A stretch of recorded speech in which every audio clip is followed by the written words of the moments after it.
यशपाल एक ऐसे लेखक है जिनका प्रारंभिक जीवन रोमांचक कथाओं के नायकों सा है।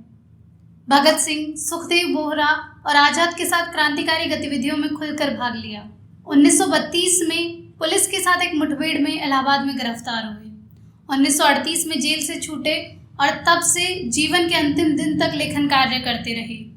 आज हम बात करने जा रहे हैं यशपाल के एक ऐसे उपन्यास की जिसमें महिला संघर्ष को यथार्थवादी दृष्टि से प्रस्तुत किया गया है।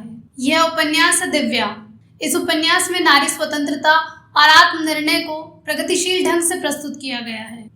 यह उपन्यास उन पाठकों के लिए विशेष रूप से जरूरी है जो सामाजिक और सांस्कृतिक मुद्दों पर लिखना और चिंतन करना चाहते हैं। उपन्यास के प्राक कथन में यशपाल लिखते हैं, दिव्या इतिहास नहीं है, ऐतिहासिक कल्पना मात्र है। ऐतिहासिक पृष्ठभूमि पर व्यक्ति और समाज की प्रवृत्ति और गति का चित्र है। लेखक ने कला के अनुराग से काल्पनिक चित्र में ऐतिहासिक वातावरण के आधार पर यथार्थ को रंग देने का प्रयास किया है। इतिहास विश्वास नहीं, विश्लेषण की वस्तु है। इतिहास मनुष्य का अपनी परंपरा में आत्मविश्लेषण है। दिव्या 1945 में प्रकाशित हुआ। यह एक ऐतिहासिक पृष्ठभूमि पर लिखा गया उपन्यास है। इसमें बोधकालीन भारत की सामाजिक, आर्थिक और सांस्कृतिक पृष्ठभूमि को भी दिखाया गया है। इस उपन्यास में सामाजिक अंतर्विरोधों को दिखाया गया है। कहानी की शुरुआत होती है सागर नगरी में आयोजित होने वाले मधुपर्व से, जहां शौर्य, कला और नृत्य की कई सारी प्रतियोगिताएं आयोजित की गई है। दिव्या, जो उपन्यास की नायिका है, कुशल नर्तकी और जनपद कल्याणी मल्लिका की शिष्या है। मधुपर्व में उसकी सुंदरता मारीश, पृथुसेन और रुद्रधीर को प्रभावित करती है। पृथुसेन, जो घोड़ा व्यापारी प्रेस्त का पुत्र है और सागल का शासक बनने की आकांक्षा रखता है क्योंकि वो महान योद्धा है, वह दिव्या को अपने प्रेम और योग्यता से प्रभावित करने का प्रयास करता है। मारीश एक यथार्थवादी और प्रगतिशील विचारों वाला पात्र है। वह चारवाक दर्शन से प्रभावित है। वह रूढ़िवादियों से परे सोचता है और उसके विचारों से दिव्या आकर्षित हो जाती है। रुद्रधीर एक कला प्रेमी और संवेदनशील पात्र है। वह दिव्या की कला और उसकी सुंदरता से मोहित हो जाता है। दिव्या का जीवन केवल कला और सौंदर्य तक सीमित नहीं है। वह एक ऐसी नारी है जो सामाजिक बंधनों से परे स्वतंत्रता और आत्मसम्मान की खोज में लगी है। वह अपनी इच्छाओं से जीवन जीना चाहती है। कहानी नया घुमाव तब लेती है जब पृथुसेन और दिव्या के बीच प्रेम हो जाता है और दिव्या गर्भवती हो जाती है। इसी बीच पृथुसेन को एक युद्ध लड़ने के लिए सागल छोड़ना पड़ता है, लेकिन जब वह युद्ध जीतकर घायल अवस्था में सागल वापस आता है तो कुछ महीनों के लिए उसका उपचार चलता है और वह अपने महल में ही रहता है। इस समय प्रेस्त एक साजिश रचता है। वह दिव्या को पृथुसेन से दूर कर देता है और सीरो नामक महिला से पृथुसेन का विवाह करवा देता है। दिव्या पृथुसेन से मिलने की बहुत कोशिश करती है, लेकिन उसे पृथुसेन से नहीं मिलने दिया जाता। अब वह अपने गर्भ को छिपाने के लिए अपनी दाई माँ के साथ सागल छोड़ देती है। कहानी एक और मोड़ तब लेती है जब दिव्या दास विक्रेता प्रतुल के यहाँ फंस जाती है। प्रतुल उसे धोखे से बेच देता है। इसी बीच दिव्या के एक पुत्र भी हो जाता है और वो चंद्रधर नामक पुरोहित के यहाँ बेची जाती है। चंद्रधर एक रूढ़िवादी पात्र है जो दिव्या का शारीरिक और मानसिक शोषण करता है, लेकिन दिव्या अपने पुत्र शाकुन के लिए सारे दुख सहन करती जाती है।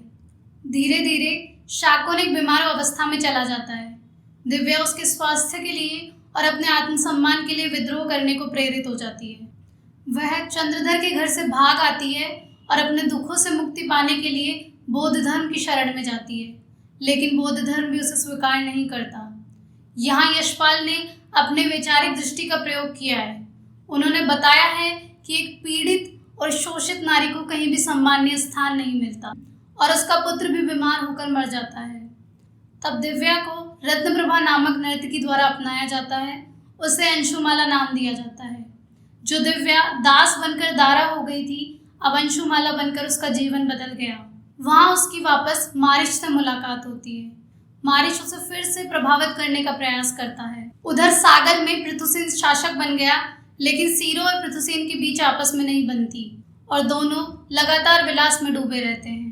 इसी का फायदा उठाकर रुद्रधीर ने योजना बनाकर पृथुसेन से शासन हथिया लिया और पृथुसेन बौद्ध धर्म की शरण में जाकर भंते बन गया। जब मल्लिका को इस बात का पता लगता है कि दिव्या उसी की शिष्या रत्नप्रभा के यहाँ है, तो वो उससे कहकर वापस दिव्या को सागल बुलवा लेती है। कहानी का अंत बड़े ही दार्शनिक तरीके से किया गया है। दिव्या को अपने जीवन के विभिन्न पहलुओं जैसे प्रेम, स्वतंत्रता और सामाजिक बंधनों के बीच किसी एक को चुनना होता है। वह पृथुसेन के आदर्शवादी प्रेम और रुद्रधीर के सत्तावादी आकर्षण को ठुकरा देती है और मारिश को चुनती है, क्योंकि मारिश उसे सम्मानीय और स्वतंत्र नारी के रूप में देखता है।